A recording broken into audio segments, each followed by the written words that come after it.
Everyone in the ballroom froze the moment their lips touched. Cameras flashed. Glasses slipped from stunned hands. And the woman, one of the richest CEOs in the country, stared up at the rugged stranger who had just kissed her as if he knew her soul. She didn't know yet that the man who saved her life in front of everyone was not just a single dad struggling to survive, but a decorated veteran with a past the government had buried. A past that had just returned. The night had begun like any flawless charity gala. Gold chandeliers glowed above polished marble floors, and the air shimmered with soft laughter, perfume, and wealth. Millionaire philanthropist Elena Sterling, known for her brilliance and icy composure, moved through the crowd like a queen carved from light. People whispered about her, powerful, unreachable, fearless. But no one knew how alone she really was. Outside the entrance, Daniel Cross, a single father wearing a borrowed suit 2 sizes too big, stood with his hands clenched. He wasn't supposed to be here. A friend had slipped him an entry badge. "You saved my life once, brother. Take it." Daniel didn't like crowds, didn't like attention, and definitely didn't belong at a millionaire gala. He had come only because he needed a miracle. His little girl, Mia, needed surgery he couldn't afford. He'd tried everything, sold everything, begged everywhere. Nothing was left except the faint hope that someone, somewhere inside this glittering hall, might help him. But Daniel also had another reason for being uneasy. The minute he stepped inside, he felt something he hadn't felt in years: danger. Like old instincts waking up from a deep sleep. Inside, he drifted through the room, unnoticed, until his eyes landed on Elena. Everyone else admired her wealth. He noticed the exhaustion she hid behind her perfect smile. He recognized it, because he carried the same weight. As Elena walked to the stage to give her speech, Daniel saw what no one else saw: a man in the back of the hall slipping something metallic from his sleeve, then a laser dot gliding across the podium. Before thought, before fear, Daniel moved. He crossed the room like lightning, grabbed Elena by the waist, and spun her toward him. The sniper's shot cracked through the hall, and Daniel pressed his lips to hers, pulling her fully behind him as the bullet sliced through the space where her head had been. Gasps erupted. The room shattered into chaos.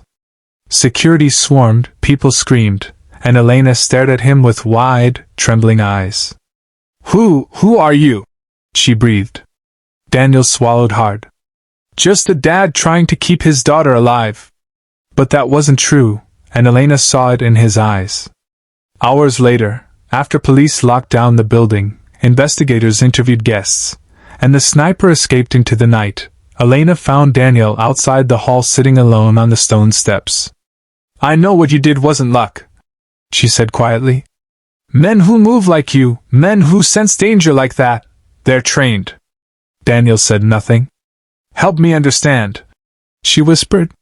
"Why would a stranger risk everything for me?" "Because," Daniel murmured, "I've already lost too much." The weight in his voice pulled her closer. She sat beside him, unaware that security cameras were watching, recording a moment that would go viral within hours. The world would soon know his name. But not yet. Not before Elena Sterling made the most dangerous decision of her life. The next morning, Daniel woke to pounding on his small apartment door. He opened it expecting another medical bill collector. Instead, Elena Sterling herself stood there, rain in her hair, determination in her eyes, and 2 bodyguards at her back. "How did you find me?" he asked. "You saved my life," she replied. "The least I can do is find out who did it." Inside, she saw the cracked walls, the empty fridge, and little Mia sleeping curled on a mattress covered with cartoon blankets. Elena knelt beside the child. "She's beautiful," she whispered. "She's my whole world," Daniel said. Elena stood, looking at him with new understanding. "You're not just a struggling father. You're someone who's been trained to disappear, but you didn't disappear last night." "Why?" Daniel exhaled sharply. "Because the man aiming that gun wasn't after you. He was after me." Elena froze. "Explain." Daniel hesitated, but the truth clawed its way out. "I wasn't just a soldier. I was part of a covert rescue unit. We saved people the world forgot. But one mission went wrong. My team died. And a man named Vargas, he blamed me. He swore he'd come for everything I loved. Elena understood the weight of revenge more than she let on. Her own empire had been built after losing her parents to corporate sabotage. She knew grief. She knew rage. But she also knew strength. You're not alone anymore, she said firmly. If he's coming for you, he's coming for me too now. Daniel's jaw tightened. That's why you need to stay away. No, she said. That's why you need help. Over the next days, they worked together, Elena providing resources, security, and legal support, Daniel offering intelligence, strategy, and skills she never knew she needed.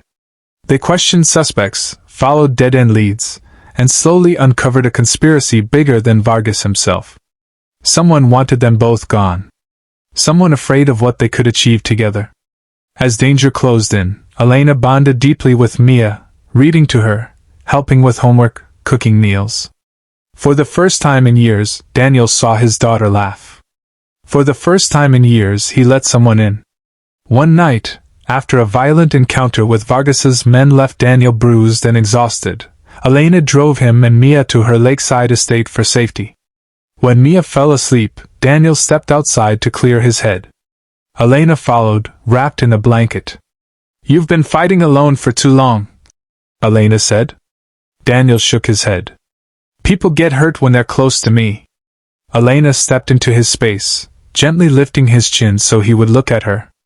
And people die when no one fights at all. Their breath mingled in the cold air. The tension between them, built slowly and painfully, finally broke. But before their lips could touch again, a familiar red laser dot appeared on Daniel's chest.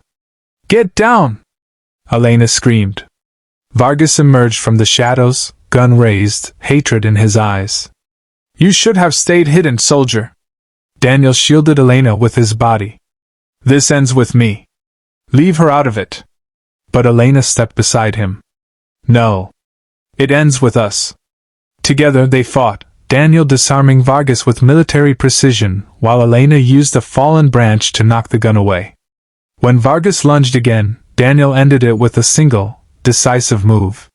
Breathing hard, Elena looked at him. You still think I should stay away? Daniel's silence was answer enough. Days later, with Vargas arrested and Mia's surgery fully paid for by Elena, Daniel was finally able to breathe again. He stood outside the hospital as Mia slept inside, recovering beautifully. Elena approached quietly. She's going to be okay. She is, Daniel whispered, tears slipping down his face. And what about you? She asked softly. Daniel looked at her, the woman he had saved, who had saved him right back. For the first time. I think I might be okay too. Elena took his hand.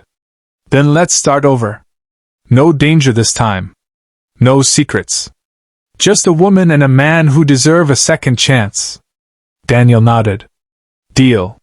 As they walked toward Mia's room together, Daniel realized the moment he kissed Elena to save her life had changed everything. Not because it exposed his identity, but because it revealed his future.